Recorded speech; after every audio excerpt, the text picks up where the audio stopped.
The market's doing very well today as Trump and the White House signaled that they're willing to de escalate trade tensions with China in terms of lowering tariffs.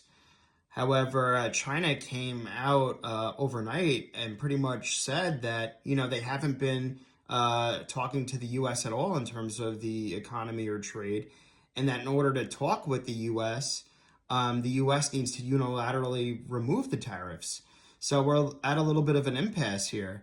The market did very well yesterday too, but the market started to decline a little bit, and it was off the highs yesterday after Secretary Bessent said that there hasn't been any trade talks with China. And then later yesterday, Trump said there has been. And then China on the record said overnight that there hasn't been any trade talks. And but the fact that that Trump, the White House, are willing to de-escalate if China reaches out is, yes, that's a good sign. It shows that we're not ramping up these tariff numbers and we're not making things worse. But at the same time, we really want to see China and the U.S. talking. And if China admits that they haven't had any trade discussions with the U.S. and that they need to unilaterally remove these tariffs, we're at an impasse still.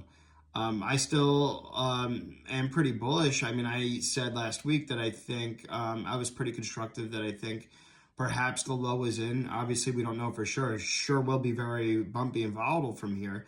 The market has done well the last few days, but until we see China and the U.S. actually have discussions, I don't think we could hit new all-time highs in the stock market, and I think 5,500 on the S&P 500 will be a little resistance. So let's hope that China and the U.S. talk. Right now, there's this event in Washington, D.C. with Chinese officials there. Let's hope that's a door opener for talks to happen. But, with China admitting that, they haven't spoken to the U.S. yet in terms of trade, it's a game of chicken, in terms of who will act first. Each side doesn't want to act first because they think it'll make them look weak, and they're at an impasse. So hopefully they'll start speaking soon.